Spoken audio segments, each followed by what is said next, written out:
What is up, ladies and gentlemen? Thank you for sliding in for another episode of the Pixel Playground. It's been a while since the boys have been together, so let me introduce the crew. Fresh from a cruise, looking nice and refreshed, maybe after that bout of COVID, maybe a little bit of a seasickness and all that good stuff. Frenchie, welcome back. How are you doing, my man? It's good to be back. We had a nice little family vacation. My wife and then my two kids. We went on the Wonder of the Seas, which is, I believe, as of now, the second biggest cruise ship in the world. We had a really good time. We went on an Eastern Caribbean cruise, stopped by in the Bahamas and St. Thomas, St. Martin, and it's a good time. It's my first time ever on a cruise. Nice. I didn't get seasick at all, but the cruise ship was really cool. There was a bunch of water slides on there and multiple pools. They had a casino, a comedy club, ice skating, bunch of performances, and I watched the NBA Finals on there, which was really cool. Nice. There was a nice little sports bar there, so I caught like 3 of the games there. But yeah, it was a great time. It was something I really needed to do. We try to go on like a grand vacation once a year with the family. Sure. And I got back for a couple days, went to work for 2 days, and then I got COVID. So it's been about a week now. I feel pretty good now. So I might sound a little nasally, but I'm good. I survived for a second bout. Very nice, very nice. And the ship overall was like good, because sometimes you hear horror stories about. I always maintain that the only cruise that I would go on is a Disney cruise, because I know that they're going to keep their stuff like tip top, like let nothing happen. You know, you hear like Carnival cruises or like some of these others, not to disparage anybody, but you just hear about problems people have, right, with plumbing or lighting or leaks or whatever else. Like, your experience was good though? Our experience was pretty good. Like, the service was great. I didn't have any problems with leaks or anything. All the performances were great. Didn't have any really. I think the only thing I didn't like, surprisingly, was the food was okay. It didn't really knock my socks off. Because you know what, it's a buffet style. Most of the restaurants, there is fine dining options, but I felt like I should just go to the free options. And well, especially with 2 kids, right? If it was you and your wife, then maybe you do fine dining. But with kids who want, Dino Nuggies or whatever, right? You just go right? Just pick what you want, kids. Just do what you want. The way I thought about it is like they're trying to feed 5,000-6,000 people on this ship, so like the food's gonna take a hit somewhere.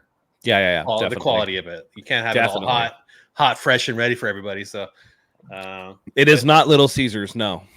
No, I'll give you something hot and ready. But it was a good time. It was much needed. Service was great, like I said. Yeah. Well, welcome back. Any entertainment or anything?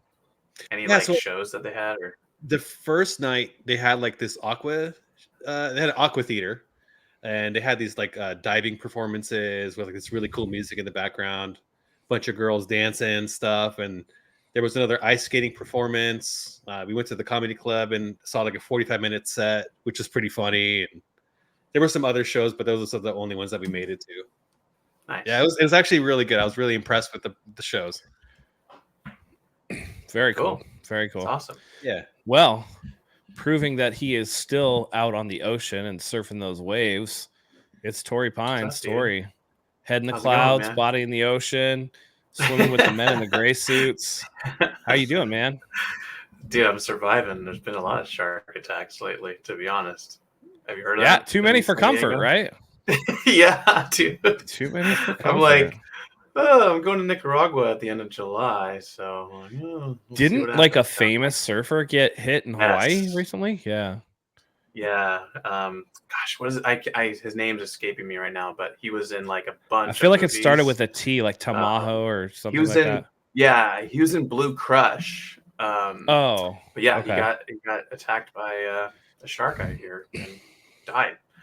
Pretty sad. That sucks, and then we man. had a guy got sliced up off of shores of Del Mar here a couple of weeks before that. Yeah, man. Sharks in the summertime, I guess that's when they come out. I don't know. I know that, like, where we are, it's a juvenile white breeding ground. I know that, but yeah, it's very interesting. Yeah. Very interesting. We only had the one incident, right? Like locally. What's funny is actually the day that they reopened the beach at Del Mar, there was like drone footage of a dude swimming with a shark like 20 feet away from him. Yeah, Del Mar Like, is. he was on a I- surfboard 20 feet away. Yeah. Wow. Yeah.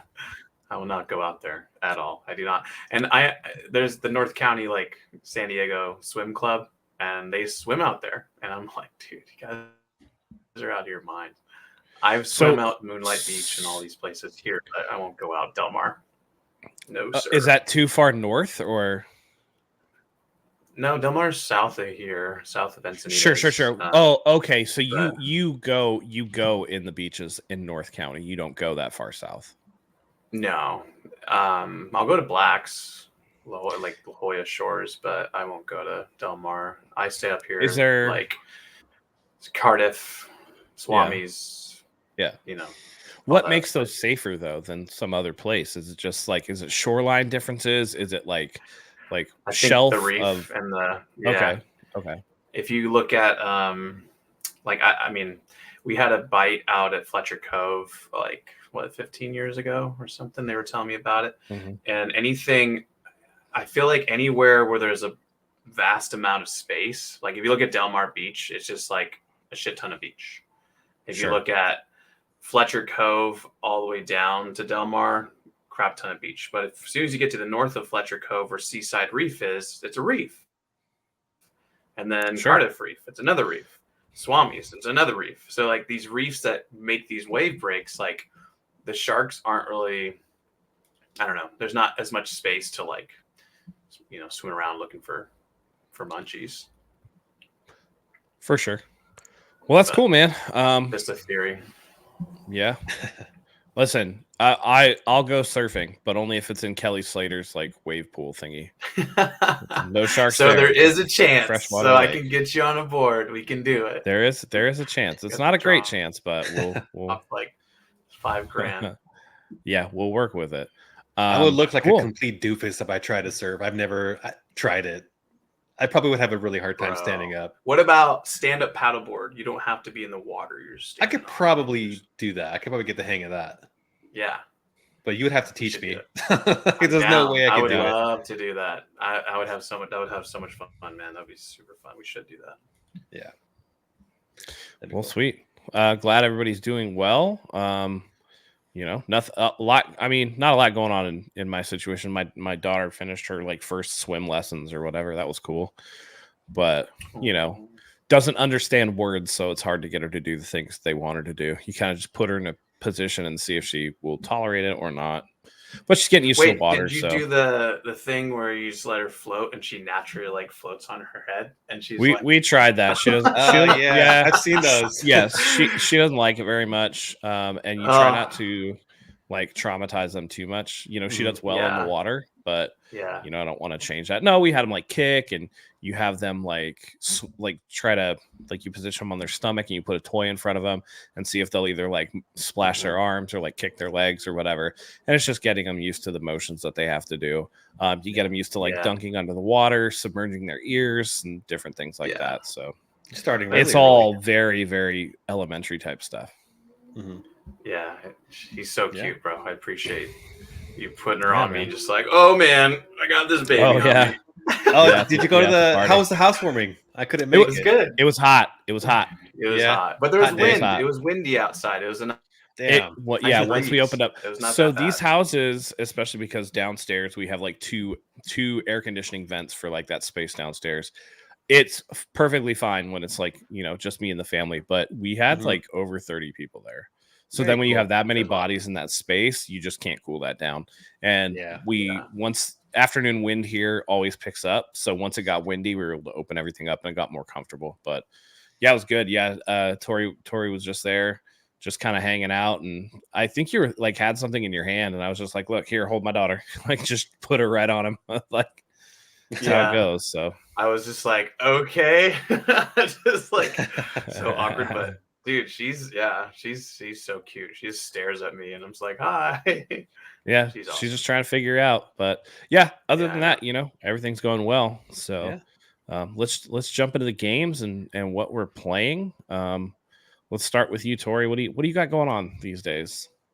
Oh, dude, I want to jump into that Nintendo Direct, but I'll tell you that the Nintendo Direct actually made me be like an expansion subscriber. So I usually don't do that because I'm like, But the new games they put on there, I'm like, oh, dude, I gotta play like what they throw, that Metroid, the Zelda, That Four Swords, right?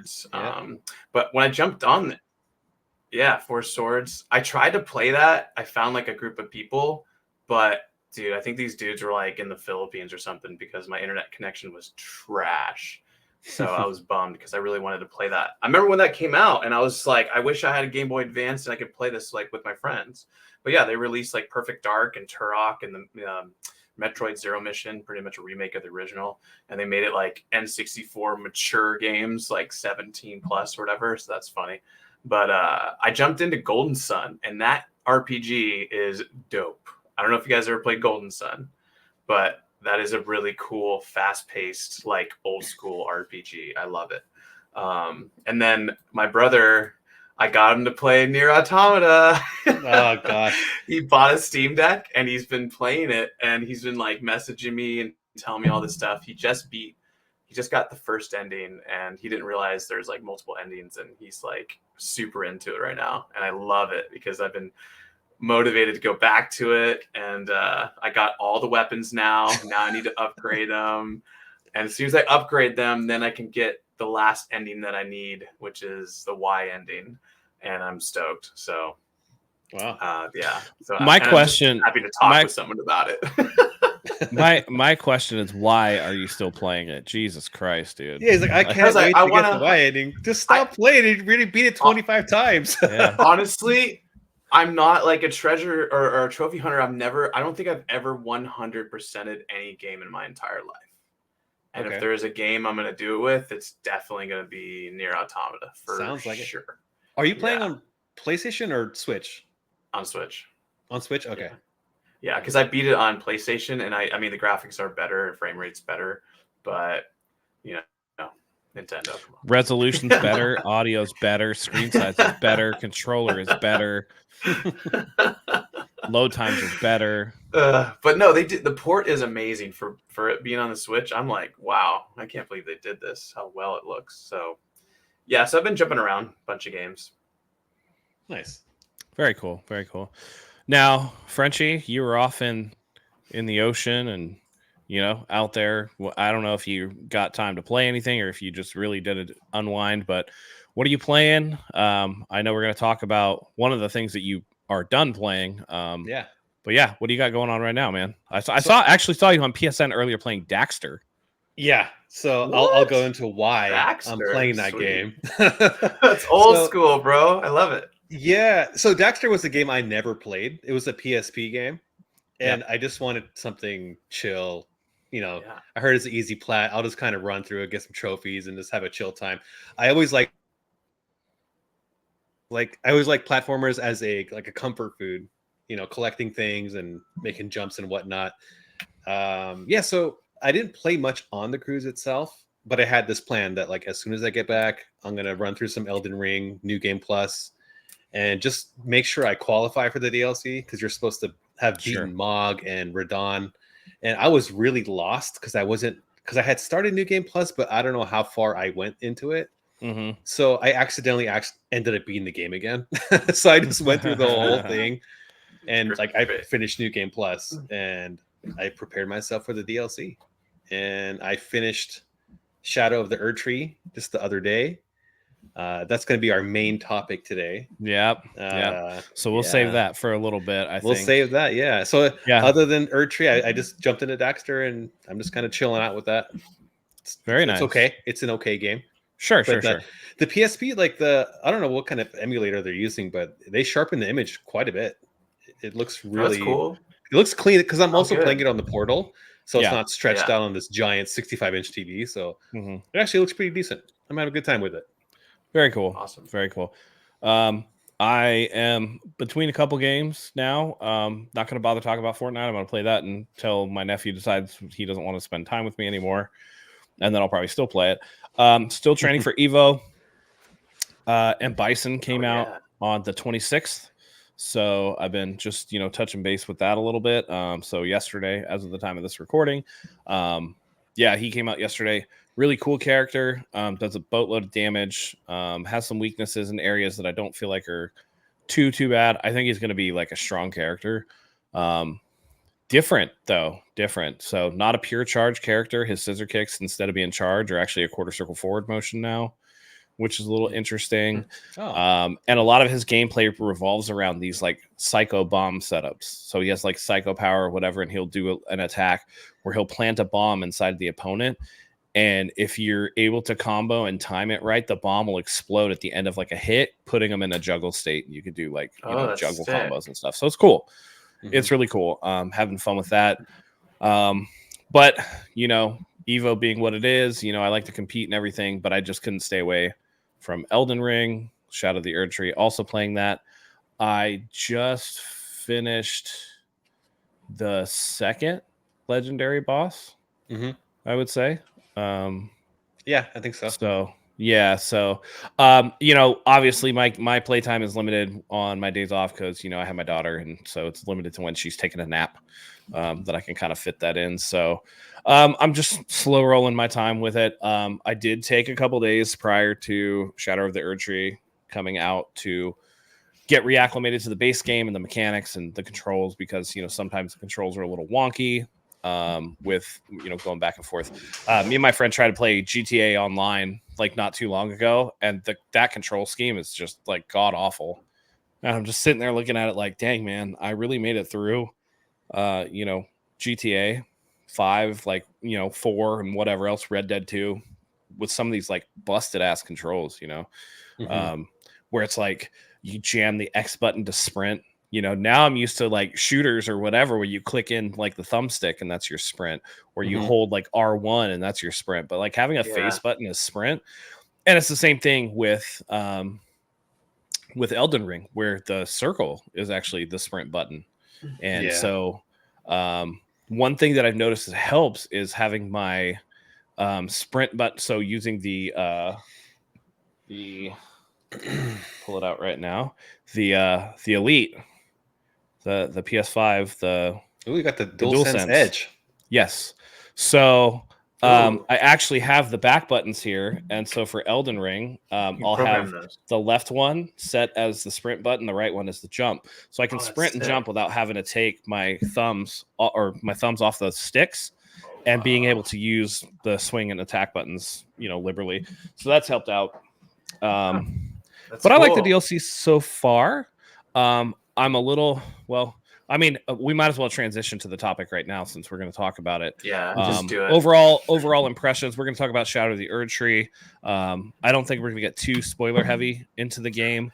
We don't specifically have to name the bosses. We'll just talk about, in general, the mechanics of the game. I like it overall. It's more Elden Ring, which for me is awesome. I am one of the people that platinum Elden Ring, so that's probably my hardest platinum. One of my hardest platinums. Not that it was super hard. Easy. You said the game was easy. Hold on. Oh yeah, the game was easy. The platinum was hard because of all the things that you had to do to get the platinum. There's like did you save scum things and no. So you did 3 playthroughs? Because of multi. Oh, I know what you're talking about. Oh yeah, no, fuck that. I saved scum. Yeah, I'm not gonna play it 3 times either. I just saved it 3 times. No. It's just because of like the different things that you have to do. Doing the 100%. Overall, I thought the game was in terms of from soft games, I thought it was one of their easier ones, right? So I think Dark Souls 3 is harder. I think that Bloodborne is probably a little bit harder. Sekiro is definitely harder. Sekiro is definitely harder. Yeah, Sekiro is hard. That game is super hard. Sekiro is probably their hardest one. Yeah, dude. Oh, wow. Sekiro is also very fair. It is. No, I do think it's very fair. It's very much like you have to learn the parry mechanic, and like that mechanic is not like other parry mechanics for Sekiro. In that Sekiro, you have to be like almost frame perfect for parries, and so it's super hard. It's super hard. Yeah. So that's probably the hardest one that I played. This one, in terms of FromSoft games, I think that the open world actually helped this game become a lot easier, because you could go around and just like rune farm enemies that like were trash. Everybody knows about the what are those creatures? The up on the Albernax or whatever. You know what I'm talking about? up Maybe on if I the. saw them. They're like they look like the Final Fantasy creatures. You know, the Tonberries. They look like kind of like the Tonberries. Oh, okay. Albiranak or whatever. They're up on a hill inside of like Mogwin's like castle or whatever, and you like hit them. You just go, you kill them all. You go back to the side of Grace, you rest. You go back, you kill them all, and you can like farm that way. It's also at the same cliff where you can shoot that giant bird, and it'll run at you and run off the cliff. Oh, I know And you exactly can what get that area you're talking about. yeah. So those, but the harder creatures are the better farm. Yeah, so you know you could do stuff like that, or you could just stay in the starting area. It doesn't really matter. But yeah, I thought overall it was a fairly easy game. I think the boss I struggled with the most was Malekith, and I think it was maybe like 8 or 9 tries for me to get him. Mm-hmm. And it was specifically second stage Malekith. Yeah. This first stage where he's like the wandering hermit or whatever the fuck it is. He almost looked like a giant Toneberry, right? Because he had that little cape and it's that big sword. Yeah.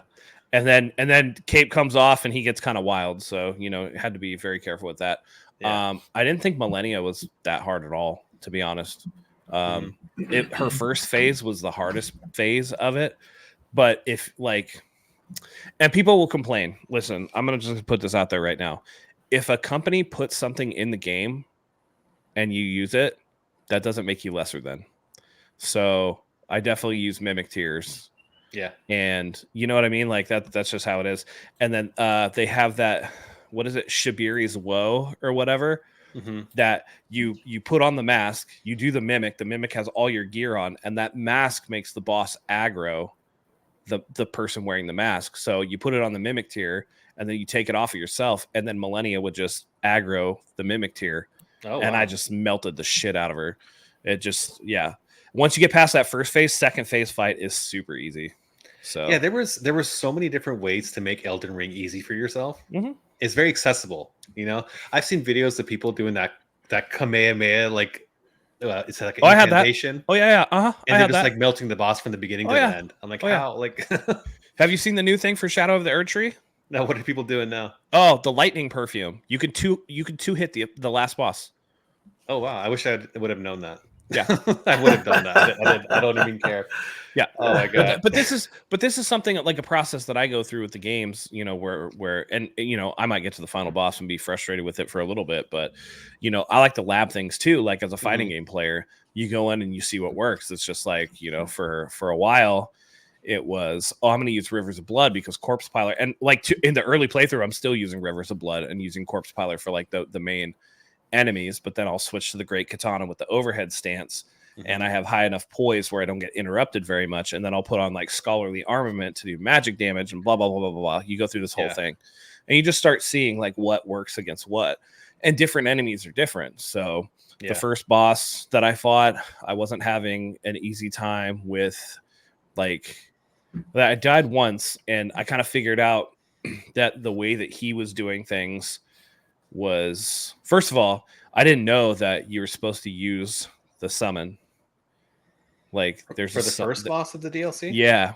Oh, I didn't. You know what I'm talking about? I just use Mimic tier, bro. So here's the thing.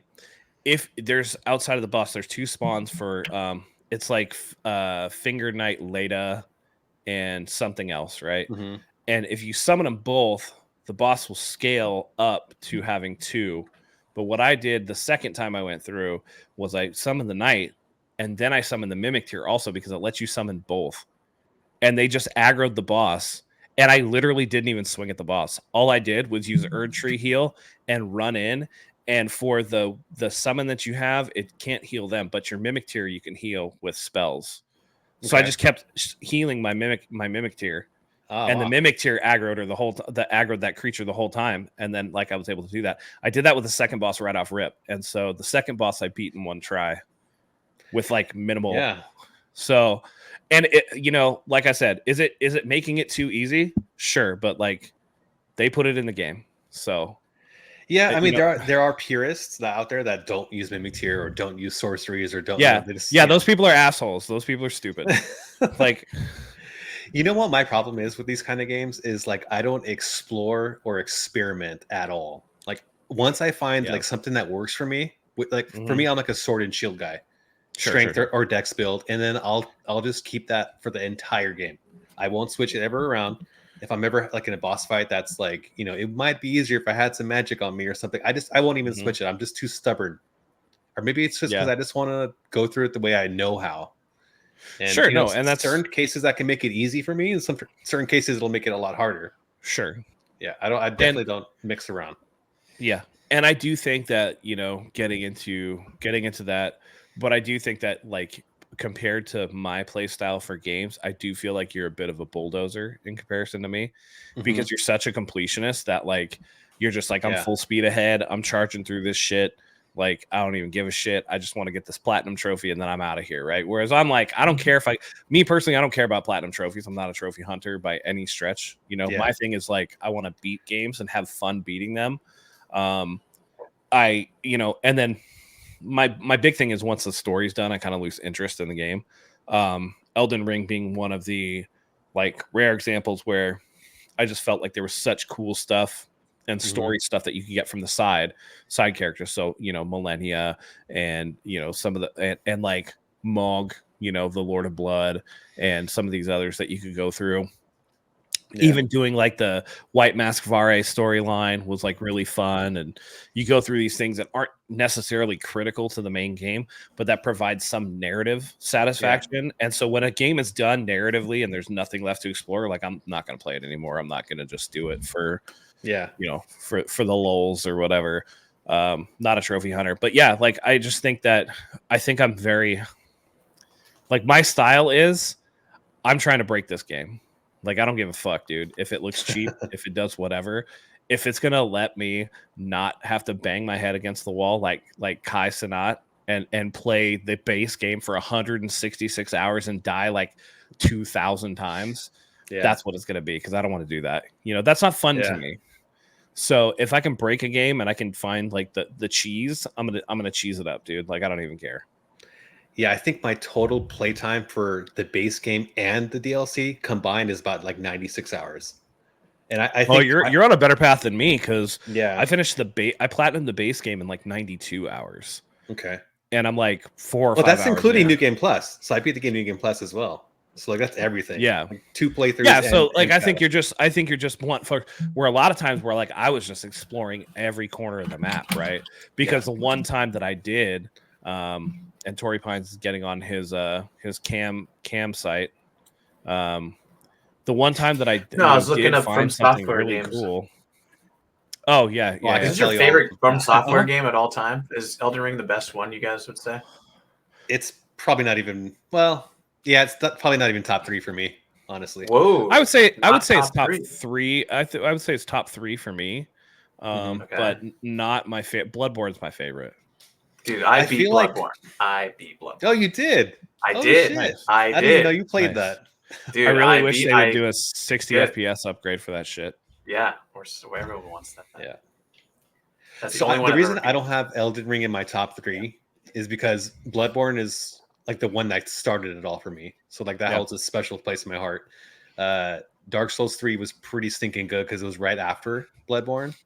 And then I gotta probably say Sekiro, just because I just love that parrying mechanic. Yeah. The sounds of the swords clashing was just so perfect. Mhm. So those are my Oh, top 3. sick. I think Elden Ring lost a little bit on me because of the open world and the fact that you can get to certain areas super overpowered, and like the bosses sometimes were too easy because you were just I don't know. I felt like the balancing was a little off because it is an open world and you can farm and you can check out other areas earlier or later. And Sure.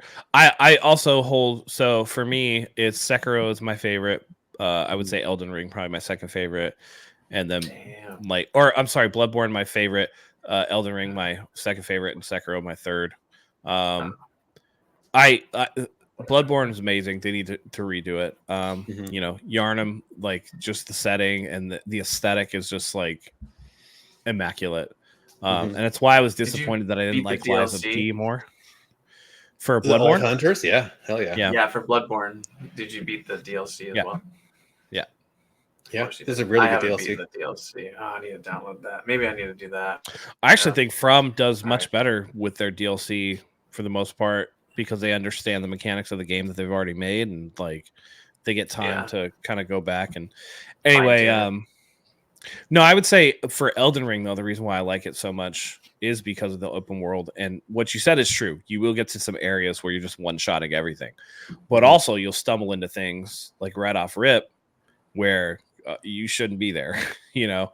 And that's something that I think that you need to, you know, take into account too, right? They put a high-level boss like immediately in the fields of Limgrave with the Tree Sentinel. Oh, and, yeah. Like, dude, I can't even tell you, unless you watched a video, I guarantee you everybody tried to go fight that dude like right off the jump and got one-shotted to oblivion. It was like, what the fuck, man? Yeah. You know, it's just because they just put him out there. He's I think he's like a level like 40 boss, like right off the bat. Yeah. And it's he's just out there. bad, though. Like, you can go to that first legacy dungeon and beat the first boss and then go back and you could probably like beat him pretty easily. Sure. But That's all you you know, have to do. it's just wait a little bit. From this game, especially because FromSoft games are usually typically pretty linear. You have like a golden path that you can follow, and there's some branching, but not a ton. And Elden Ring was the first one where you literally could go wherever you wanted.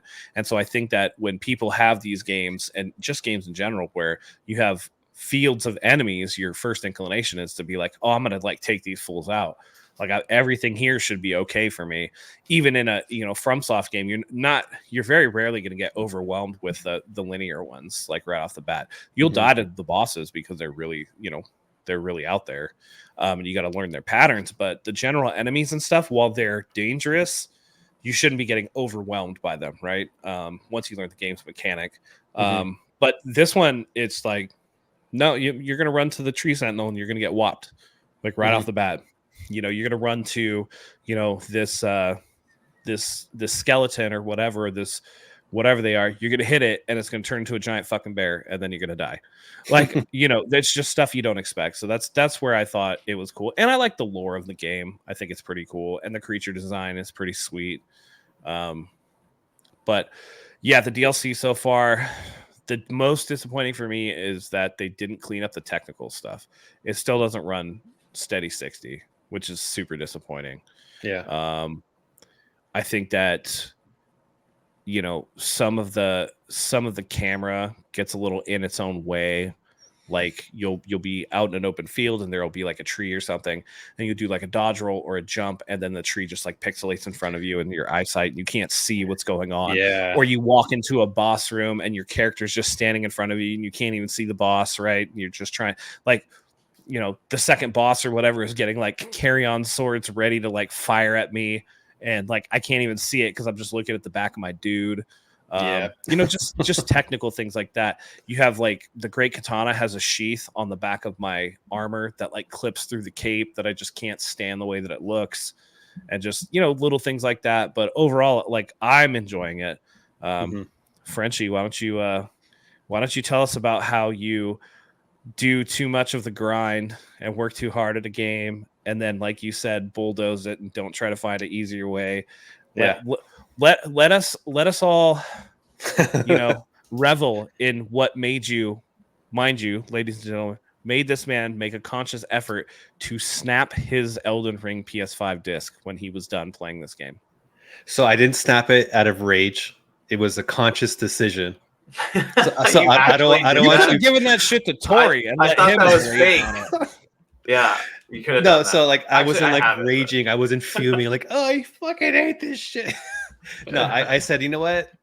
I'm done. I beat this final boss. Fuck this game. I snapped it in half just to remind myself, like, hey, if you ever want to go back, don't do it, because that final boss is such bullshit.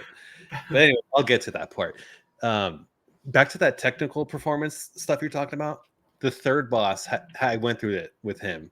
So he has like this second phase that he'll have these attacks, and if you're locked onto him, the enemies or the bosses attacks are so sporadic that my camera was doing 360s because the attacks were all over the place. They were coming from here and there, and I was just like, what the fuck is this shit? Like, thank God for Mimic Tier, because I just don't want to go through this. I really don't. Before I get into everything, I want to so I've played Bloodborne. I've played Dark Souls 3. I've done Sekiro. What else have I done? Elden Rings. Demon Souls.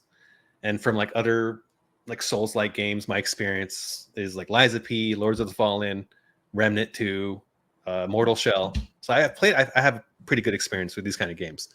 Am I a top player? Not at all. Like I'm good. Like I know what I'm doing, but I wouldn't even consider myself a top player. I keep my game play style very simple. I understand the mechanics and what I'm supposed to do. So I'm kind of in the middle of the road. My problem with Erdtree was that so the whole thing is like, oh, the DLC is too hard. Everybody's saying it's too hard. I didn't find it too hard until the very last boss. My problem was like the bosses, you used to get rewarded for dodging on time, and then you would get rewarded with an opening. I found that a lot of these bosses, they would have like these really long string combos where it's like they'll try to hit you 6, 7, 8 times in a row, and you're just dodging, moving out of the way, and your reward is like an opening for one hit. So then like it became more of a battle of attrition and trying to survive, and you didn't have too many openings to really, attack back. So, and on top of that, you're getting two-shotted. So you have like, if your health isn't full, if your health is just like a little bit, chipped off, you will get two-shotted and you have to start the whole run over again. I didn't have many problems with like the first like 3 main bosses. I'd probably say like less than 5 tries for all of them. And that's mainly because I was using Mimic Tier. I know it's kind of cheap. For those of you who don't know what Mimic Tier is, it's basically you're cloning yourself, and he'll do the same attacks as you. So if you have a sword and shield, you can summon a Mimic Tier, and so you'll have a second ally on the battlefield. And the benefit of that is because the aggro goes to him sometimes. So it'll kind of bounce between the two. Without Mimic Tier, I think I probably wouldn't do so good in this DLC. So like overly aggressive bosses that can two-shot you with very few openings was just super frustrating for me. So like you said, Matt, I did bulldoze this game. I went main path all the way to the end. And once I went to the end, I was like, shoot, like there's just no way. There's no way I'm going to beat this guy. So that's when I went back and found all the Erdtree fragments. Somebody said that it's supposed to be pronounced Shadow Tree. Shadow Tree? Like Shadow Tree. Yeah. I thought you said shat. Okay. Yeah, I'm gonna say Erdtree. I know Scat Tree sounds way better because it sounds like scat, man. Exactly. Yeah, so Erdtree fragments are something that was introduced in this game to help keep things balanced. That's the leveling system in this game. Yeah, so you find items to really make an impact on your leveling and how much attack damage you do and how much damage and negation. Yes. Yeah, so it's different. Like if you level up and you get runes and you're leveling up, it doesn't really make too much of an impact in this DLC. It does to an extent because the Erdtree fragments are at a percentage to like your base level or whatever. So starting at a higher level, obviously, I think what's the highest level is 714 or whatever it is. The soft cap level is 99 in every attribute. It's the soft cap level. That I think it's 714 if you do the math. Oh yeah, I'm not even close to that, but So no, I think I'm like 268 or something like, or 298 or something like that. Yeah. Okay. Yeah. So essentially, you're leveling, and if you want to be good at this game, you have to find the items, which is it's a little bit different, but it makes sense why they did that, because you have these people that are in like New Game Plus 7, New Game Plus 8, and they can just go in here and melt these bosses, but you're nothing unless you find these items, these fragments. So I had my frustrations. The final boss I've never been stuck on a boss. I felt like I've always been able to kind of beat it in a reasonable amount of attempts. But I was literally sitting there for over 2 hours just trying to beat this guy. And I'm like, what the hell? Like the second phase was so hard to learn because there was so much going on. You're getting blinded by all these like holy beams, and you just can't really figure out how to learn this fight. And that's all I wanted to do, and I couldn't do it. And like I said, there aren't any openings. Like you have to dodge everything, and then hopefully you can get one good hit in. But the thing is, if you get hit, you better heal yourself. So then you come to this choice, like, well, do I hit him or do I just heal myself and try to dodge 7 attacks in a row again? Sure. So I was really frustrated with that. You're sword and shield guy, right? Yeah, dude, I'm Did I'm you bare use bones. Did you use any incantations at all?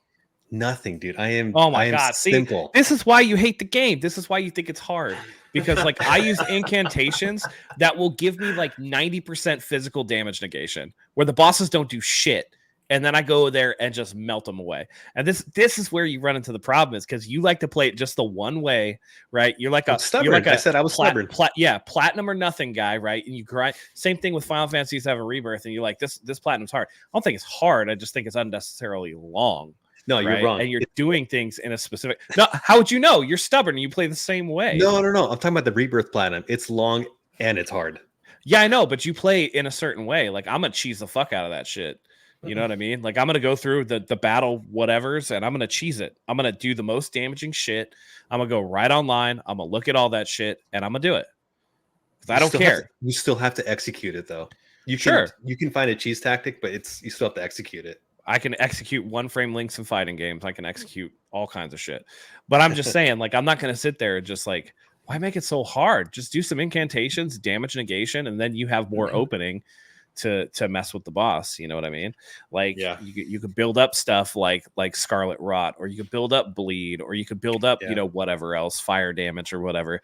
Like, there's no shame in my game. Yeah, I'm gonna put blood flame on my blade and go and fuck something up. You know what I mean? So. Yeah. I think that makes it. I think, getting two-shotted like that would really piss me off, and especially mainlining it, because I've already found like a ton of like Ashes of War and armor pieces like out in the open world. I found like, what is it, like fowls? I don't know. I found an armor set based on like the death birds that are floating around or whatever. Yeah, I think it's death fowl armor or whatever. But it was like in the top corner of that opening area, and not a lot of people are going there. And if you don't go there, then you don't find it. That's why I can't just like, I definitely meander in games. That's why it takes me like a while to go through them. But yeah, which I eventually did. So once I realized like, hey, I need to like get some more scattered true fragments, I actually ended up opening up the entire map, and even all the hidden areas. I fought several more bosses. And then that's when I went back and I said, you know what, I'm going to beat this game. I sat there for 2 hours and I did it, reluctantly. It was painful. And like I said, like I usually don't. You probably got no joy when you were done either. You probably hated every fucking minute of it. As soon as I beat it, I just turned it off, deleted. Well, I deleted it, turned it off, took the disc out, and did my thing. But yeah, it was frustrating. The thing about this game is, you can't talk shit about FromSoft because Miyazaki does nothing wrong. So this as soon as you say something, it's like, oh, get good, right? Or you're just not good enough. And I've seen people that play this game, right, and they'll have no armor, they'll no shot the final boss, and not get hit once, and they'll defeat it, and they're like, oh, see, it's not too hard. Fucking what is it? Let me solo. Yeah, right. Or even. Yeah, so people like that are like really elite gamers. Like, that's not the average gamer. So if you say it's not too hard, whatever. That doesn't mean anything to me. Sure. And then you have people like Kai Cenat. Props to him for playing this all the way to the end. He died over 1,000 times in the DLC, and he is saying it's not too hard. You just got to keep trying. You got to get better. It's like, okay. Yeah, it's not too hard. He died 1,000 times. Sure, it's not too hard. Really makes me want to try to play this game. Yeah, it's all over the place. So like, I feel like I love the death counter where like FromSoft would be like, there were 2,800,000,000 player deaths in Elden Ring this week. And it's just like, they do take a sick perversion of it. Now, I do think that the get good mentality is shitty. I do think that's shitty. Because it's akin and it's like kitty corner to the people that are like, if you use Mimic Tier, you're just fucking cheating yourself out of the game experience. And it's just like, shut up, dude. Like, we play the games how we play the games. Like I said, I meander. There will be days like you talk about, golden pathing and doing that stuff. There will be days like in Rebirth and in this where it's just like, all right, today all I'm doing is I'm going to spend 2.5 hours and I'm going to find every site of grace that I can. And I'm just riding around the map and doing that. I did it with the towers in Final Fantasy VII Rebirth. It's like all I'm doing today is I'm clearing towers. Like that's my goal for today. And that's what I end up doing. Or I'm going to do this arena thing, or I'm going to do like, I'm going to go and like, there's a couple of pieces of armor that I've identified that I really want in Shadow of the Erdtree. I'll do a day where that's my only goal, is to go get that armor. That's the only thing that I do, you know, and then I turn it off and go do something else. You know, I'm good with my little goal. And I think that that's like, makes it manageable for me, because I felt like if I had to play it like the way that you played it, I would have probably snapped that fucking disc too. I would have thrown my PlayStation out in the garbage. I'd have been like, fuck video games. Like I just can't do it that way, you know? I feel like you need to make a course, Matt, how to play video games. But what I do doesn't work for everybody though. Like the way that I play games, a lot of people would be like, so like me going around and finding every, you know, site of grace or whatever, so many people would be like, this is fucking boring. And I totally get it, but I'm very much like checklist driven in terms of like, this is my goal for the day. I'm gonna set this little goal. This is what I'm doing. And I'm able to compartmentalize it that way. And that, like, I had a really good day playing Elden Ring because I did this, you know? Yeah. It doesn't work for everybody, and it's not fun for everybody, but it's fun for me. And that's kind of like, you know, the difference, I guess, in play styles. So, yeah. So my biggest argument is like, I feel like I should be able to criticize this game and say it's too hard. Oh, you can if you want. And just to specify, I feel like the last boss is too hard. You know? The rest of the game felt fair, even though it was hard. I probably made it harder for myself, but specifically, I want to say the last. FromSoft agrees with you, because there was a patch today that nerfed the final boss. So no way. Yeah. Oh yeah, I heard that they had a patch. They made the scatter tree. Leveling, like more. What they say, like to a certain level, it actually like increased the percentage of attack and damage negation that you got, and then leveled off at the end. But I think they also like retuned the final boss as well. I hope so, because I didn't see anything specific. Yeah. I didn't see anything specific. Ring, bro, I can give it to you if you want to borrow it. So, oh no, I'm done, dude. Like that last boss almost broke me, and I'm so stubborn. I could have just walked away and said, and then the purists will be like, man, you hung with it. And you beat him before the patch. You beat it before the patch. You're hardcore, bro. I know. But does being hardcore actually make you like have enjoyment for the game? Like, I'm gonna beat this DLC and be like, fucking Elden Ring is amazing. That DLC was sweet.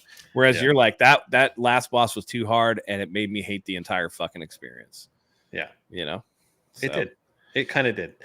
I want to give props to like everything else though. Like the exploration was top notch. Art direction's amazing. The creature designs are fantastic. Dude, the design is amazing. Creature designs are so cool. I have a problem with this one specific thing, but like overall, it was a great package. You know, it's totally worth $40. There was just so much to do, and I probably didn't do half of it.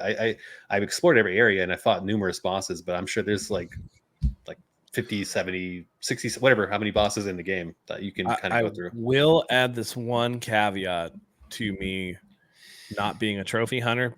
I do have the platinum trophy in this. The fact that there are no trophies in this DLC is kind of some bullshit.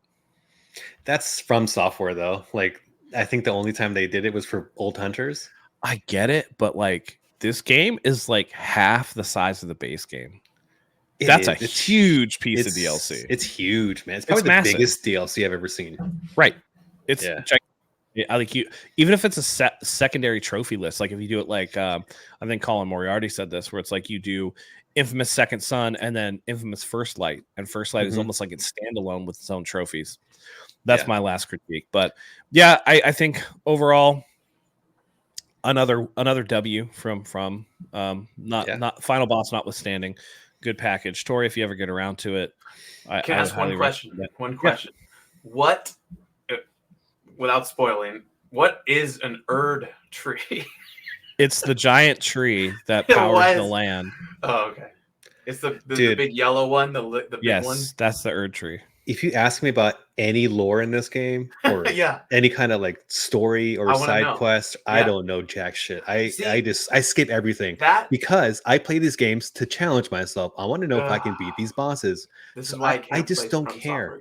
I don't care about what they're saying, their story. I don't know. I even skip. What do you mean? Ending. Why can't you play from software? I like story. There is story in this. There's a substantial story. But just because he didn't fucking play it.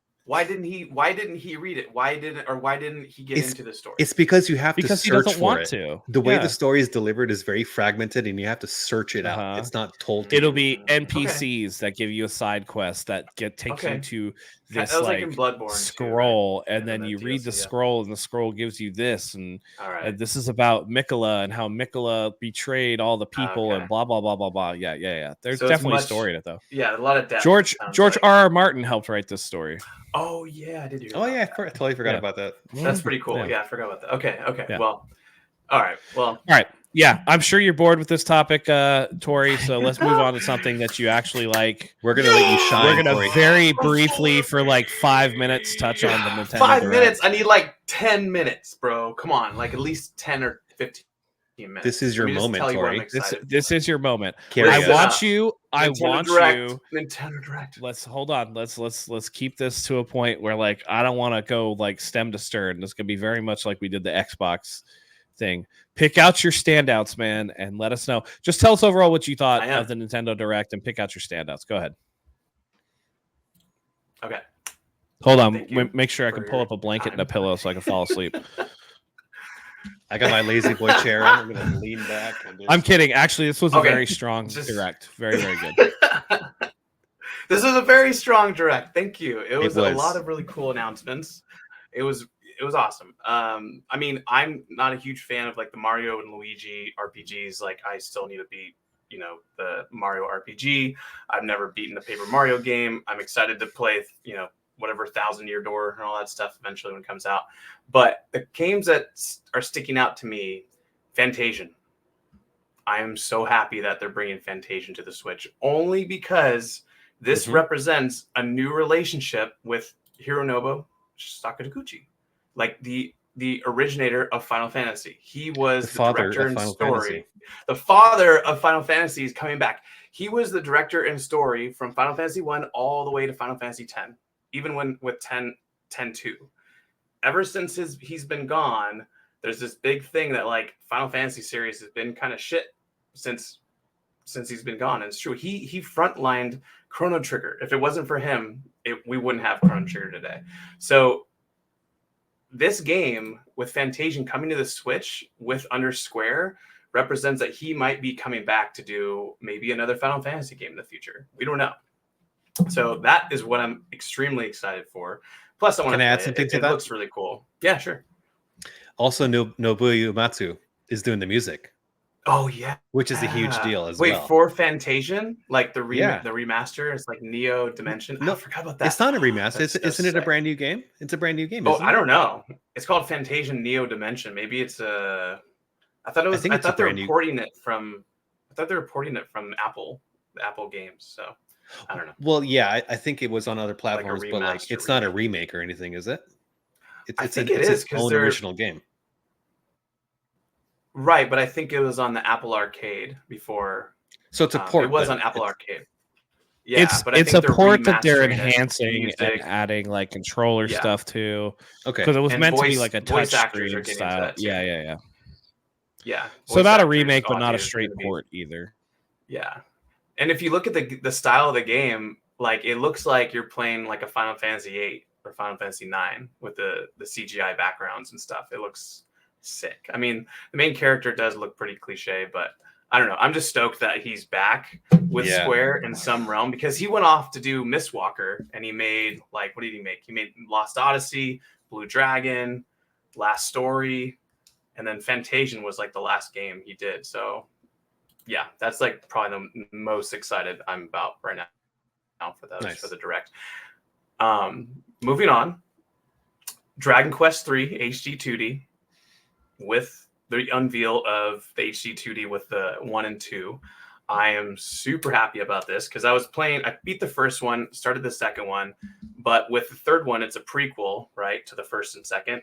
So I'm super excited that they're finally bringing the series to America to where we can get into it, starting with the prequel, the third, and then jumping into 1 and 2. I'm not sure if you guys saw the collector's edition, but I'm kind of disappointed at it. At first I thought it was really cool, but you don't really get that much. It's kind of like a book that you can put all 3 games in, or the 2 games, because the first and second is going to be a dual one since the first game is really short. I wanted to get it, but it's like $200, and they don't even have like no art book, no soundtrack, no like statue, nothing, and they want $200 for. Yeah, it looks like trash. 200. Wow. $200 for that collector's edition, bro. Not worth it at all. Yeah. What else? I actually would argue that the way that they're doing this is gonna bite them in the ass. I know that 3 Explain. is technically a prequel story-wise to 1 and 2, but people who play 3 are gonna buy 1 and 2 and be really fucking disappointed at how bare bones Dragon Warrior 1 is, or Dragon Quest 1. That's where. So I don't disagree, but I'm excited because they were saying that they're gonna have enhancements and like new stuff to it. So that's where I'm like, I'm really excited to see how they. Yeah, but the first one, there's no party in the first one. It's just one character. I know, just one dude. I know. That's why I'm like, how are they gonna do it? We'll see. I know I don't think you can enhance that package when you go from having parties and classes and stuff like that back to a single guy with no classes. That's going to be really hard to do. I don't know. That's just me. I think that games should always go in release order because of the way that mechanics evolve over time. And if it's like, let's just say it's Final Fantasy, right? It doesn't matter really because none of the games are interconnected. But these, specifically the Dragon Quest games, go in, at least through the first 6, go in trilogies. Yeah. So I think it does make a difference. And I don't know. They have to change the story to give you context for 1 and 2, like so that you get the context or the references they put in 3, since they're all connected, you know? Yeah. We'll see. That's why I'm just excited to see how they're doing it and to see how it goes for sure. Sure. And it looks good. I like that HD 2D looks... style is the coolest fucking shit, dude. I love it so much. Yeah, dude. You're not going to say that in 5 years when everything is HD 2D.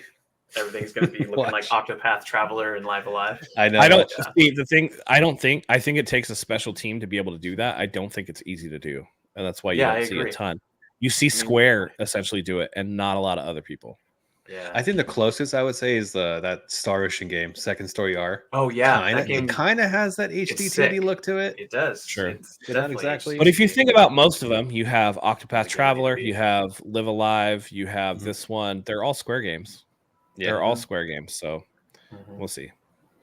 So another one, Matt, you should appreciate this since you're a fighting fan, but Marvel vs. Capcom Fighting Collection, Arcade Classics. Holy shit. Did you see that?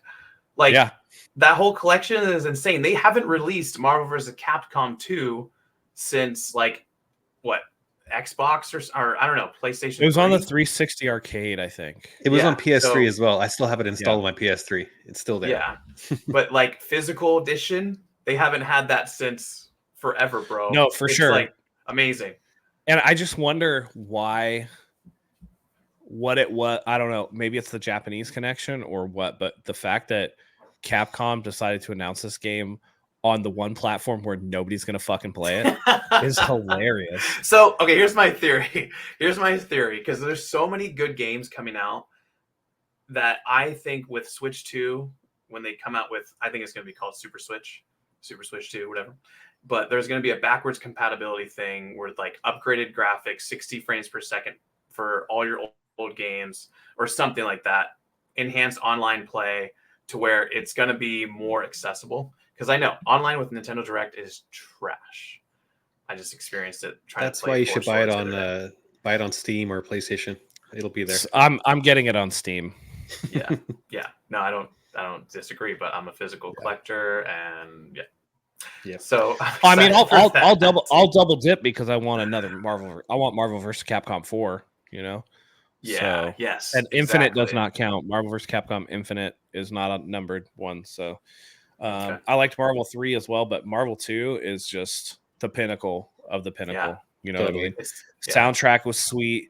The characters, the art style, just that. If you watch the sprites, the animation. So Marvel vs. Capcom 2 and Street Fighter 3 Third Strike are 2D fighters are the best looking 2D fighters to me. They're so good.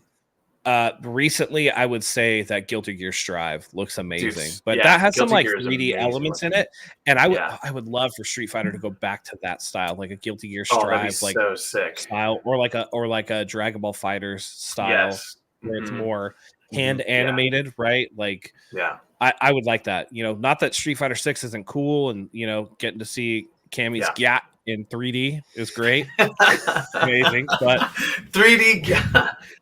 Yeah, yeah, you know, yeah. that art style is just fantastic. But yeah, this is like a really good package too. Mhm. I want to play that Punisher brawler. I That thing know. looks I was gonna awesome. say Looks Punisher awesome. looks sick, Looks cool. dude. I'm surprised they didn't put Aliens versus Predator in there. You know, I don't know if that's a Capcom property. it is. Yeah, I'm pretty Is it? sure it is. Yeah, I'm pretty sure they Huh. released Aliens versus Predator, the fighter. So, anyways, I'm just stoked that they're throwing all those games in there. It's gonna be an amazing package. Like, you got to buy that. Totally. So yeah, the Legend of Link, Zelda's story. They should have called it that. Legend of Zelda: Echoes of Wisdom. That game, I'm excited for that as well. It's the style of what do you call it? When they did the remaster of Link's Awakening. Link's Awakening. Link's Awakening, yeah.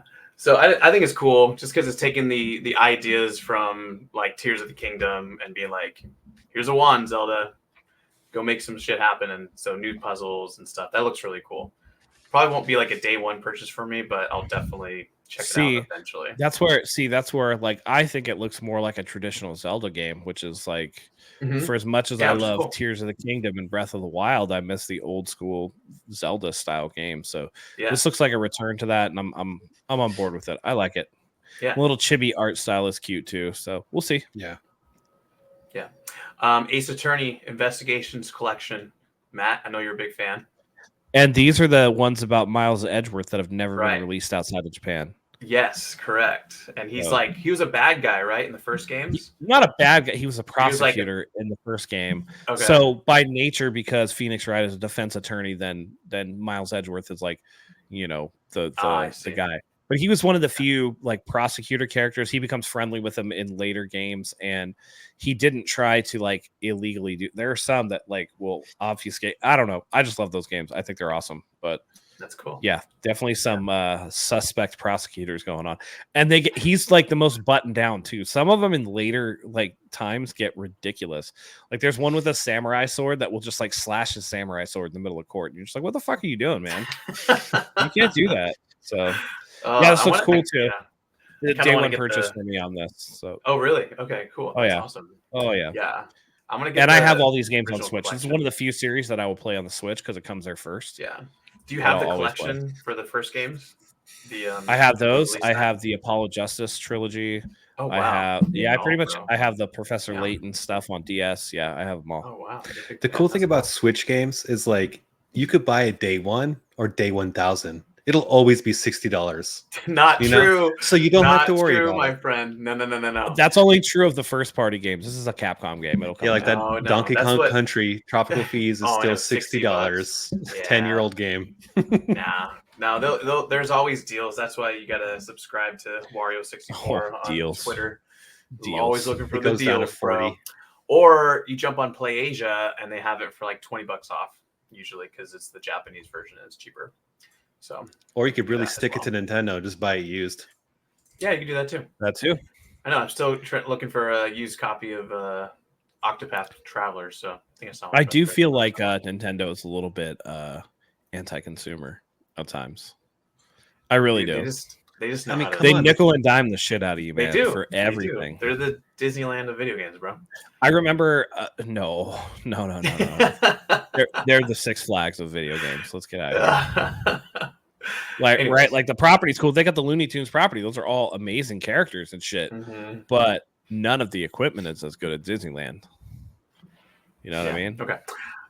Anyways, I'm trying to go fast with this because you said you only gave me 10 minutes. So, Danganronpa creators, the 100 line Last Defense Academy. Did you guys check that out? That looks pretty sick. If you're a fan of the Trigger Happy Havoc, looks weird. Danganronpa. Yeah, Danganronpa. However you say it. My bad. I said it wrong, probably. Did you? It seems like a different style of game, though, so I don't know how I feel about that. It's like a turn-based, like strategy. Basically, you're like a high school kid, obviously, like all of them, and you're defending against like an invasion of monsters or something like that. Yeah. So, that kind of storyline. Romancing Saga 2, Revenge of the Seven. That remaster looks sick. I would say it's a remake, really, because they already did. I thought they already remastered the second one. So I've never played any of the Romancing Saga games, but this looks cool, and I'm kind of like, why did they start with the second one? It must be a really good story or something. So I'm kind of excited to jump into it and check it out, because I think this one is the game that has the turn-based combat is like was it time-based? So it's more like what's the game I'm thinking of? Where you can see when the guy's gonna attack you, and you can kind of like do a move to prevent it and then hit them back to stop them from attacking. So I love that. I love the time-based battle systems in RPGs. Grandia 2 and Grandia 1. That's the game I was thinking of. Those games are sick. And then the last one, of course, Metroid Prime 4. They changed it to Beyond. So we'll see how that goes, because it's going to be releasing in 2025. That's where I'm like, okay, it's going to release in 2025. They're going to announce Switch 2 probably for 2025. I'm wondering how this is all going to go together. If Switch 1 versus Switch 2, if they're going to have like frame rate differences and upgrades and blah, blah, blah. Yeah. So I would think they'd have 2 SKUs, one for each. Yeah. Do Like you a think it's going to be cross-gen. like a PlayStation Pro kind of thing? Or like a DS or new DS or whatever? Well, I think they'll just have like a Switch 2 box, and then they'll have the original Switch box. So like a simultaneous release. Kind of like how PS5 and PS4 releases have their own boxes for Metroid Prime. Yeah. Yeah, Digital Foundry confirmed that was running on a original Switch hardware. Okay. It looked a little too polished for me, like for the resolution, but yeah, it's one of those vertical slice. When you actually get it, it's not going to look like that on Switch. I don't know. We'll see. You're not too excited about it. No, I don't like the Prime Metroid games. I don't like the style. I like the Metroid. I like the original Metroid, the 2D platformer. Yeah, and I don't, ever since N64 with Mario 64, Ocarina of Time, like all the 3D stuff, I get it. It's like a total different game than the 2D based stuff. So it's a different type of game. I like them both. I haven't beat Prime, but I got the remaster, and I think it's awesome. So I'm excited for it. I just want them to release Metroid Prime 2 and 3, which they probably will. They'll probably do like a remaster of those as well. And then Falcom just kind of came out yesterday saying that they are going to work on the remasters of Trails in the Sky. So I am super stoked about that, because I hacked my PS Go to play that, to start that freaking Game of Thrones series RPG. And I was like, you know what? I'm going to stop. I know they're going to remaster these or remake them and release them on the Switch or Switch 2 eventually. And so, of course, yesterday they were like, yeah, since they got the newest one, was it Trails by Daylight that's coming out? They're like, yeah, we're going to work on it and get it out to you guys. Because, again, another series like Dragon Quest, Trails in the Sky, bring it to the States. I'm excited for it. Very, very excited. God, dude, I don't even know which way is up with the Trails games. There's so many of them, dude. So everyone says, there's a lot of people that say like, oh, you can start. I have Cold Steel 1 and 2. I need to play. Yeah, you can start with the Cold Steel games, but everyone's like, no. You have to start with Trails in the Sky. Like, you have to, because as you play it, there's all these characters that you learn about, and people sound like assholes. They do. Like, it's like, oh, you have to start with Yakuza 4. It's like, no, I don't. Yeah, I can start where the fuck I want to. Yeah, like, right? I know. You make it inaccessible to me. I'm not going to start anywhere. How about that? Yeah. So I'm not starting anything until those games come out, but I'm excited to do it once they come out. And I was looking it up. There's like these guides to it, which is like spoiler free, because you can play the game and just miss entire sections of the story just because you didn't talk to everybody, and in a certain sequence as well. And I'm like, oh my gosh. So there's like some game facts and stuff that people made these guides were like, okay, go here, talk to this person next, then you'll learn this, then go do that. But it's like spoiler free. So dude, it's like, reading a book, bro. I'm stoked for it. Right on. And I think that's it, man. Yeah, besides It's Hyrule a Edition, strong just showing. slide. It's a strong showing right on the heels of Xbox having a really strong showing. Really cool stuff. I'm glad gamers get to kind of, glom onto this stuff. At the end of the day, it doesn't matter. Sony's still winning, so. Yeah. And they're not even showing anything. It's so frustrating. No. But when they man. do, what is that going to do? You know what I mean? When they do drop the hammer, what is that going to look like? Yeah, well, So- I'm waiting. Yeah. I'm waiting too. Right on, man. Good stuff. Yeah, I wonder what the next game on deck is. I mean, I guarantee you they're waiting for the showcase where they put out the details on PS5 Pro. And they're probably going to drop the hammer with a couple of like really big games. So Yeah, show off what it can do. what if they do Bloodborne 2 for that? Holy shit! Or like Bloodborne remake with like That'd be sick. yeah, dude. Oh my god.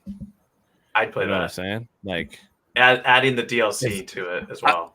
like Blue Point doing a Bloodborne remake or whatever would be amazing. I would be all about it. Matt, what was your theory? You said you had a theory about my gaming choices versus yours, I think. Do you remember that? No? Theory. You said you had a theory of why I play niche titles, Japanese games nowadays versus all this Sony stuff. Because I used to be a huge PlayStation was like my life, dude. I hated N64. I hated like after Super Nintendo, I was all PlayStation, bro. PlayStation. Yeah. I just feel like, once you get to a certain point, you reach a comfort zone and you don't want to go outside of that. And True. When you come and play video games, it's to, you got so much going on that your escape is going to things that are comfortable or whatever. Cause you do the surfing, you do all this stuff. Yeah. I don't think that you have the mental energy to move outside of that box anymore. 100%. I think that, you got too much other things going on. Yeah. And I think that, trying to go outside of that, maybe your brain overheats a little bit, I'm kidding. Well, no, it's the but you found something you liked, said. you found a lane and you want to stay in that lane, and that's perfectly cool. Like there's nothing wrong with that. Just to defend myself a little bit, like Elden Ring, like I did beat Bloodborne, but it was like in sections. Like I played it up to a point where I got to the castle with the spiders and stuff. And this was those freaking demons that would just shoot at you from far away. And I stopped playing it for a while because it was too hard. And I was like, fuck this game. And then I came back to it. And then I got to the last boss, couldn't beat the last boss, said, fuck this game. And then came back to it later and finally beat him. So for me, like you told me to play Persona 5 and just put it on easy. And I did. Yeah. And I loved it. Yeah. I haven't beat it. But I was playing it to where like the story is awesome. I'm really enjoying myself. This is really cool. But I kind of fell off because it kind of got repetitive. You're like the opposite of how Frenchie games. So Frenchie is like a bulldozer. He's just gonna be stubborn and go through it how he's gonna go through it. Right. Whereas you are the type of player where you like the story and the gameplay doesn't matter as much to you, like not nearly as much. If the game's got a great story, it could play like a fucking piece of shit and you'll just like mire through to get to the story. 100%. Yeah. That's probably why I finished so many games. Oh yeah, totally. And Corey doesn't, because he likes to take his time. And that's why you didn't appreciate Nier Automata as much as I did. No, there was some point in that game I just kind of checked out, and I felt like I was just going through the motions. Yeah. That's why I like to okay. consume. I like to consume the game. I want like strong stories. You know what I mean? And I don't think Nier Automata is a particularly strong story. It's a very philosophical short. It's a very philosophical. It is philosophical and profound with the.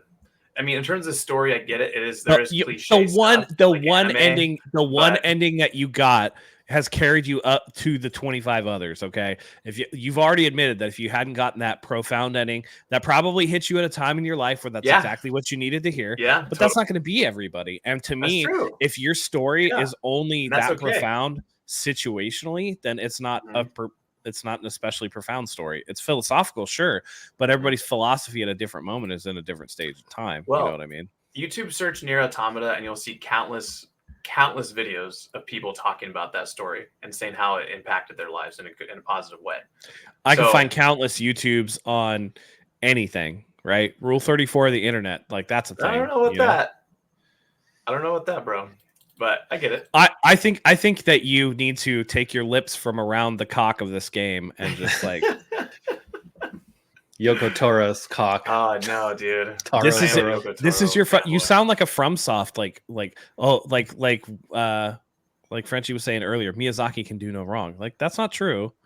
And Nier Automata, I'm sure it's a fantastic game, and a lot of people really like it. And I'm not saying. Well, I think this game got me into more the niche games. Like I like smaller studios that put effort into games that are like the opposite of Square Enix right now. You know, where I think what I mean by strong storytelling though is that I need something that like grabs me by the balls and doesn't let go for the entire time that I'm like playing the game. Like, you know, something that hooks me right away.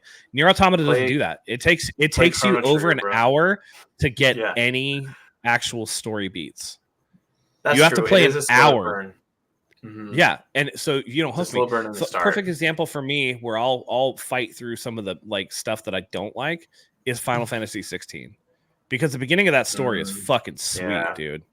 That thing grabs you by the nuts, and it's just that's from go. It's just like, oh shit, That first chapter, like the whole demo is amazing, and like stuff. there are points where it's not as good, but then it ramps back up again, you know. And it's just those things are. By the way, speaking of Final Fantasy 16, our boy who played Clive, who was the voice actor for Clive, is in that Claire Obscure game. By the way, Expedition 33. Oh, Yeah. I'm so excited for that one. Yeah. So I'm Looks excited for the tricky. Expedition 33. dude, that from looks sweet. New That looks fucking studio, sweet. some European studio or something. That looks really, really enticing. Yeah. I just need Evo to be over, and I need Elden Ring to be over so I can finally play Persona 3 Reload. Yeah. Watch, Matt's going to beat the final boss on his first try. Yeah. I thought about this today. I was like, I'm going to go to, because you know, I'm sure outside of the main boss's chamber, there's like a site of grace or whatever. I'm going to start recording like on my gameplay on like right before I activate it, and then go through so you can count to see how many times it actually takes me to beat the last boss. Yeah, that'd be great. That'd be great. It doesn't really matter now because they patched it, and like that takes away that I told you so moment a little bit for me, but you know, it's fine. It's fine. I forgot to mention Mimic Tier does not help at all in that fight. Oh, I can't imagine it would. Like at all. He does nothing. So like I had to like try something else, fucker. I had to go back to my roots and like fight this thing one-on-one. Which you know. Try different. Maybe nice try a fight. different summon. Like one of the ones that's more annoying, like the jellyfish, is so annoying because it's hard to hit. Yeah. Also, apparently, people have done studies, and jump is like it's better than dodge rolling, especially in the DLC. If you jump, you get like your hurt box is like way smaller. Yeah. So like I noticed that some of the bosses had like these like wave attacks where like your best option was to jump at that particular moment. Yeah. So we'll there's see. that. But yeah, no. One of these days I will beat Nier Automata. I promise, Tori. Yeah. Yeah. I appreciate it. Probably not before. I'd love to talk to you guys about it. Yeah. Not that you haven't, mentioned it every single show that we've ever been on. I think I missed it one show, maybe. Yeah. The one that you weren't on. Dude. Yeah. The one I wasn't on. And you probably thought about that all week. I will not be on the show next week because I'll be on for the week next week. Okay. So, going up for perfect. Hey, before we close the show, I also want to say there was a huge omission from your list of Switch games you covered. Which one? That's Horizon Lego Adventures. Oh yeah. That is a huge omission. Yeah. I know. I was like, wait, what? This didn't come to Switch. This is a Sony game. What the hell is this? But it's Lego. Come on. I'm a Horizon stan, so I'm gonna play it. Yeah. I knew you were. I should have mentioned that. I should have been like, Frenchie, Horizon's coming to Switch. Looks a lot shinier on PS5 though. Do you feel betrayed? Not at all, man. It doesn't even seem like it's a mainline title, right? It's just kind of like it's a little totally mainline. Actually, I'd rather play this game to get the story from the original Horizon because it's a remake original of Horizon. I was like, dude, this is just like I can't. This is too much. Like I just want a mainline open world. Like this shit is just too much. So good luck getting dialogue. There's no dialogue in the in the Lego there's games. not. They all just go. "Meh, meh, meh, Well, meh." I like that better sometimes. Just read it all. I love that. That's old school. Yeah. Can I also bring up a random fact? Sure, Sure. You're a fighting game fan, obviously, I am. Matt. We know this. I am. Yeah, Where yeah. the fuck is Power Stone? Oh, Power Stone, Dude, bro. I don't Power Stone know. 3. Let's go. Power I don't know, Stone but they 3. should put it in a That'd be collection like sick. this. It'd be That'd be pretty top notch to put it in a collection. Not Sega only that, like, Dreamcast where are the remakes, clones? There's like nothing like it. I know. Yeah, it's I true. know. I don't think that it did commercially Power Stone well, is and so so they sick. didn't revisit it. You know how Oh that's man. like if Power Stone had been like a massive success and they had made like a bunch of like it would have made like a franchise or whatever. Yeah. Then I think you would see clones. At least occasionally you'd see like a revisiting of that format.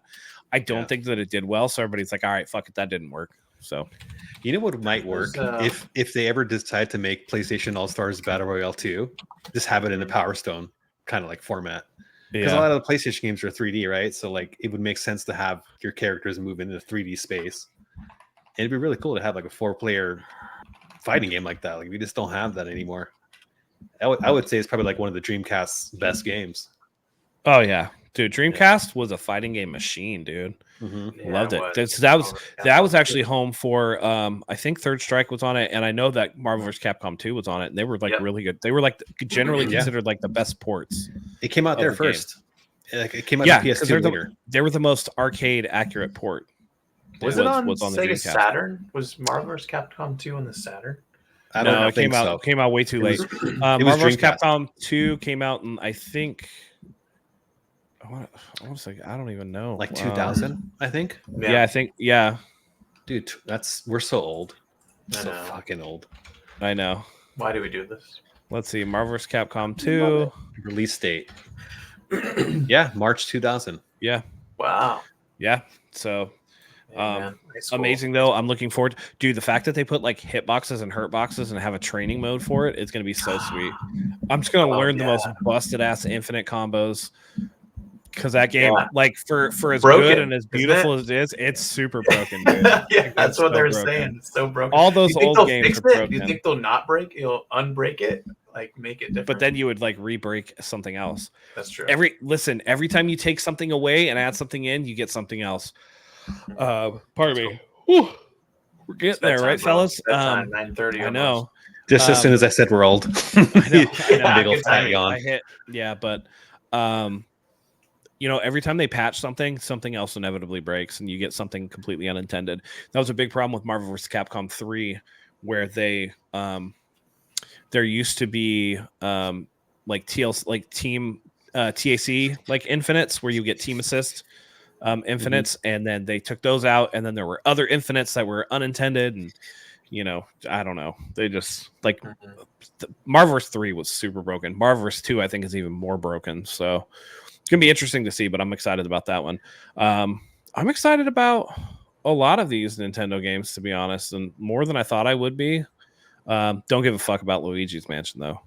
No, But I do like the one thing I like about the Mario and Luigi brotherhood thing or whatever, brothership, is that much like everybody's actual opinion, they made Luigi look like a fucking goof. They made him look like a doofus because everybody knows going back to the NES when you played Super Mario Brothers, nobody wanted to be fucking Luigi. Nobody wanted to be the palette swap Luigi. Everybody's like, let me be Mario, bro. Yeah, that's true. Even in Mario 2, American Mario 2, he had the most like goofy stuff. Like he slid the furthest on the ice when he jumped, like his legs like but he was the easiest to use, bro. He was the best. Floaty jump. Yeah, floaty jump. I thought actually Peach was the easiest to use because she could float, man. Yeah, she like elevated. She was like Jordan in that game. That's true. So, dude, there was one part of that Mario Luigi trailer that I really liked, where Mario had the mallet, and then like Luigi hit him, and he did like a whole bunch of somersaults for like a special attacks. Do you remember seeing that? Yeah, I thought that was so cool. yeah, very stylized. Pretty stable. Amazing overall, like just month of game announcements. I thought were really good. So I'm looking forward to, I don't know, August, September-ish when Sony announces PS5 Pro. Yeah, I hope so. And Dude, the end of the year is going to be amazing. And they're probably going to show off the remake of Final Fantasy IX, which has once again been confirmed. Please. Oh, it's they going to be confirmed so it good. again? Sakaguchi. There was Dude, another. he's I gotta can't. be- I Oh, can't yeah. remember what it was. I think it was listed, Dude. or no. I think Epic Games had a leak, and it was like listed in their storefront briefly, and then it was Yeah. taken down. Dude, hurry Right. up. I want know. that. Yeah. I know. That's That going is to be amazing. I actually started playing Final Fantasy 13 on Steam recently. I put like 2 hours in there. Oh, wow. Oh, Dude, God. get to the third game. Oh Get to no, the- Lightning Returns was Lightning the Returns. first mainline Final Fantasy game that I just stopped playing. Oh, really? I couldn't stand I like heard that's the everything you best did. one. Everything Oh, you did was gosh. on a timer, and if you didn't do that Oh, particular side quest in time, you get booted back to the beginning. It's like what? Oh, yeah. Yeah. Let me explore my own pace. I fucking hated That was a dark time for Final Fantasy, dude. Dude. That I hated the characters in Final Fantasy 13. I hated the fact that it took you 40 hours to even get to something that wasn't completely linear. Like it sucked. Final Fantasy 13 is trash. Yeah, like the 2 hours that I played were completely linear, and it was a lot of auto battle. Do you remember Vanille, that orange-haired girl? Yes. Dude, she sounds Yes. like a nasally Australian. Oh. Dude, she has The such characters were terrible awful. voice acting. Sakaguchi I would- leaves I would and rather there goes the play- trash. I would rather play Final Fantasy 1 on a loop over and over and over and over again than play Final Fantasy 13. Yeah, Final Fantasy I 1's wanted actually good. I wanted to play it again because there's certain Final Fantasies that I've only ever beaten once. And like 7 I beat so many times, 8 so many times, 10 to 12. Yeah. all of it. Never 13 never I didn't beat more never than once. beaten 8, never beaten 9. Yeah. Oh, I love 8 and how broken it was with the Eight's- junction I like system. it. Junction. I think I didn't like that. Yeah, Like the draw system. I wasn't a particular fan of. it's I a didn't lot like. better in the I didn't like remastered Squall version. either. I just like the Yeah. character design in that game a lot. I love that. No, I thought it looked good. I really did like the return to form in 9, but by the time I was going to play it, I was like, I should just wait for the remake. Yeah, of course. But I played 10 a lot. I've beaten 10 a lot. Me I think too. I logged like 300 or 400 hours just playing Blitzball alone in that game. Same, dude. Oh, I played Shit the was crap awesome. out of it. Yeah. Yeah, 10 was the 10's special my one favorite. at a special time. Yeah, I'll same. never forget when Yuna tried to hug Titus at the end, Yeah, and he was a faded into ghost. nothing. Oh. and then Patrick Yeah. Swayze came on, and they all Heartbreaking. went together. I had the time of my life. And we had the time of our lives here with you, ladies and gentlemen. That's going to do it for us on the Pixel Playground. For Tori, for Frenchie, for myself, we loved having you here. We hope you swing by next time. And until then, goodbye.